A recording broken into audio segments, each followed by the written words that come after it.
Have you ever thought about living or moving to Seattle, Washington? Well, in this video, I'm going to share with you 8 things that I think you need to know about living in Seattle, Washington. Grab your popcorn, get comfy, and let's check it out.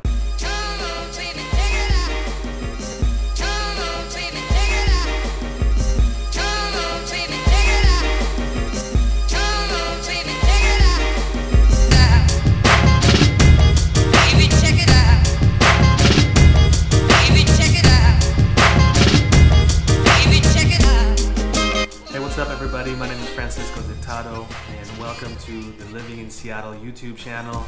If you've never tuned in before, please subscribe. I'm going to share with you everything I know about what it's like to live, work, eat, play here in Seattle, Washington, and all the surrounding areas.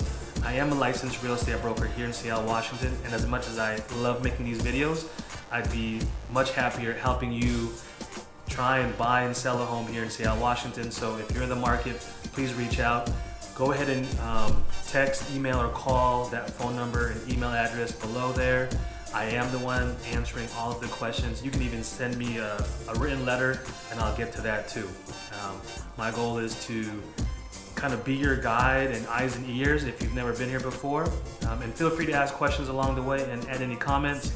I'm going to be making videos every week and sharing those with you. So let's get right into it. This first video that I'm kind of introducing is the 8 things that I think you need to know about living in Seattle. So let's get right into it. All right, so number 8 on my list, it's what the locals call doing the Puyallup, which is now known as the Washington State Fair.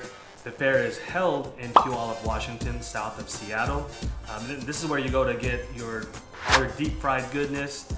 The fair scones are phenomenal. I go there now just for the fair scones, bring back probably 2 dozen or so. But growing up, this is where we went on field trips with our school. We'd go there on the weekends with our families. There's tons of carnival games. They've got roller coasters.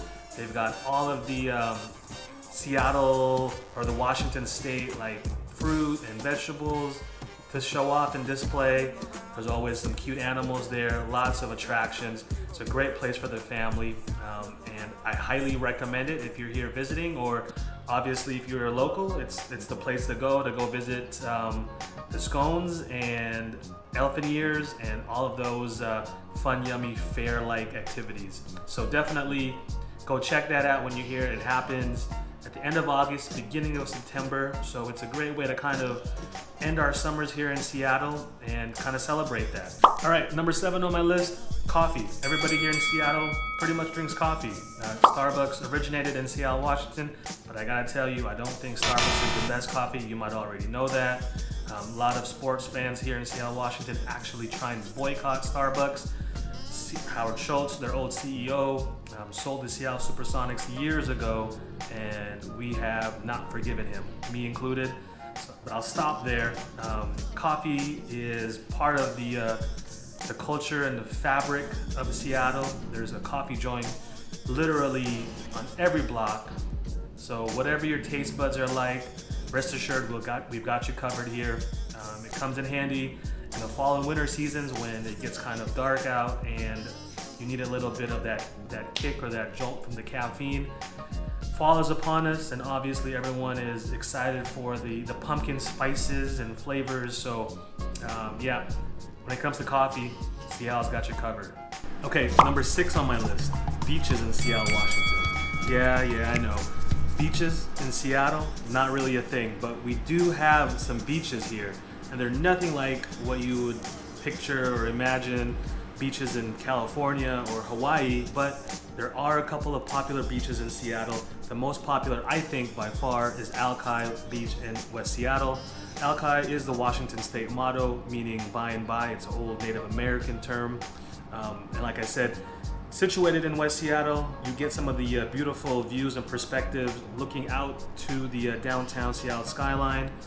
You get a nice shot of all the architecture, the Space Needle, and so whenever you see stock footage on TV or any splash footage, it's probably coming from Alki Beach. There's also a bunch of really cool restaurants on Alki. It's a great walking, running kind of a boardwalk up there. And in the summertime, it's really where you go to be seen and to go see, right? Summertime is really, really packed. And pro tip here, if you're not into the crowds, I highly recommend staying away, especially on a Friday, Saturday evening when it's nice and hot in the summertime. I would recommend if you are not into the crowds, maybe come on like a Sunday morning, during the weekdays even. I highly recommend coming to visit Alki whenever you're in the Seattle area because it gives you just that beautiful view of downtown Seattle. There's even a water taxi that leaves out of one of the docks here on Alki, and they'll take you across the water to the Seattle waterfront, which gives you easy access to the Pike Place Market and the stadiums like the football stadium and baseball stadium. So just a really great park and beach to go visit if you're here and if you're kind of touring the area. Highly recommend it. Okay, number 5 on my list, the jobs and the economy in Seattle. Seattle is home to some of the biggest companies in the world. Obviously, Amazon sticks out, Microsoft, the local companies that got their start here, Boeing, Nordstrom, Costco, Starbucks, the list goes on. T-Mobile is here, Expedia is here. There's a Google and Facebook headquarters. Obviously, the tech industry is here. A ton of startups are here. And so with all of those jobs comes really good, high-paying careers and positions, which also makes cost of living a little bit more expensive. But the trade-off, obviously, a higher income, higher salary. I think Seattle is ripe and still has a ton of room for growth. It's attractive because of the weather. It's attractive because it's so close to the water. And comparatively speaking, it's still cheaper than living in most cities in California. Seattle is the second fastest growing city in the nation. The number of cranes are evident in downtown Seattle. The signs of growth are all over the place. And obviously during COVID, there was a challenge, but people figured out how to work from home remotely, and things were still moving. So in a way, I feel like the Seattle economy is a little bit more insulated than, say, maybe the economy in the middle of America. Not to say that we're immune to any downturn or bubble, but there's a ton of job opportunities here, and a ton of people are still moving to this area for that opportunity and for those jobs. So number 5 on my list is the economy and jobs in Seattle. All right, number 4 on my list, the rain. Yeah, let's talk about it. It's a constant drizzle here. It's not a monsoon, it's not heavy raindrops. It's a constant drizzle with gray skies. The Florida, I believe, gets more rain per year than Washington. Nobody here really uses umbrellas. So if you're walking around downtown Seattle, it's pretty common not to see any umbrellas out unless they're not from here. Anyway, everyone here in Seattle has one of these. North Face jackets. It's kind of the uniform out here in the Pacific Northwest. Keeps you warm.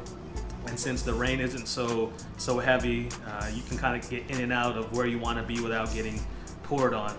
Yeah, so that everyone has one. I have one.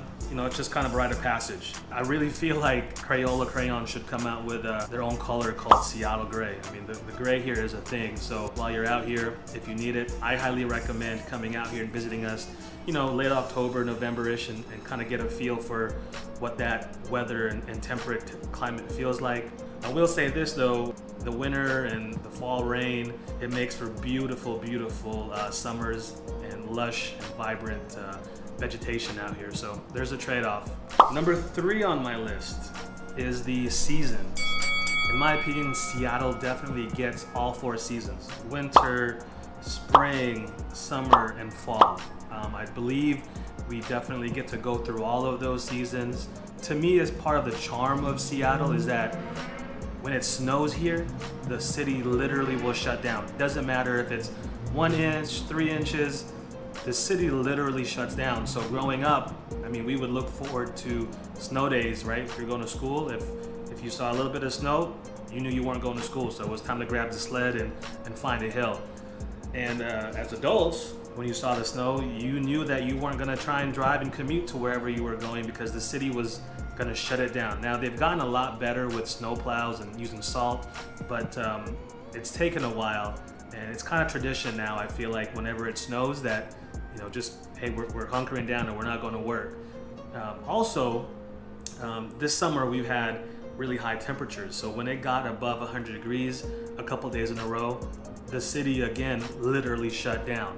So, you know, I know Seattle's temperate as far as weather is concerned, and we're just not equipped to handle those extreme levels of heat and cold. So to me, part of the charm of Seattle is, you know, not being ready for that, and having home days when you can stay at home and kind of hang out and enjoy either the snow, going and playing outside, or the heat, where you can kind of find ways on your own to get some relief. But Seattle is not built for the extreme weather, so be ready for that, but be also ready to enjoy sort of the side effects, which is staying home during really hot or really cold days in Seattle. All right, number 2 on my list is Lake Chelan. It's got to be, for the locals, the #1 vacation spot. I mean, I grew up going there, and now as an adult, I'm still going there. I made memories as a teenager, young 20s, going out and hanging out at Lake Chelan, having fun with my buddies. And now, having a family, I get the opportunity to bring them out there and create memories as they grow up. But literally, everyone here in Seattle vacations in Lake Chelan. It's about a 3-hour drive east of the mountains. You get to this beautiful oasis, which is Lake Chelan. It's got a real quaint and cute, like, downtown area. That area is known for growing a bunch of the apples that come from Washington. The water activities on the lake are fantastic. You've got the boats, you've got the jet skis. A ton of people and families are buying second homes, vacation homes out there. So the area itself is growing a ton. But it's a really, really cool, refreshing place to take the family during the summertime. But it's also very nice in the wintertime, right? You've got snow on the hills. It's really quiet. The mom and pop shops are still open. And it's just a nice little in-town or in-state getaway for people. And if you're a local here, you've gone, or you at least know someone who goes out there, so you kind of tag along. And so Lake Chelan, for me, is probably the #1 vacation spot in Washington. And as a local, I assume you will, if you haven't already, you will make your way out there. And believe me, it's worth the trip, and at least worth one visit, if not a visit every year. All right, so #1 on my list. #1 is the Seattle summers, which typically start, I'd like to say, end of June, and typically ends middle of September. But the Seattle summers are fantastic. Absolutely the best summers anywhere in the country. And I say that because of my experiences growing up here. Again, as a kid, since we're so far north, in the summertime, the sun typically didn't go down until 10 p.m.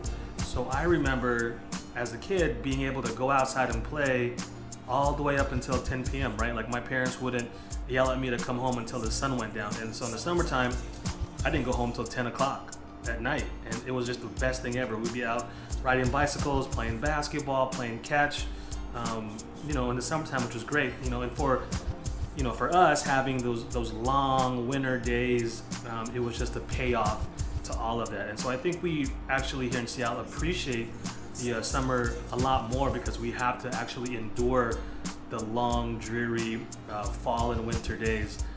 But if you're visiting here, I highly recommend checking out Seattle in the summertime.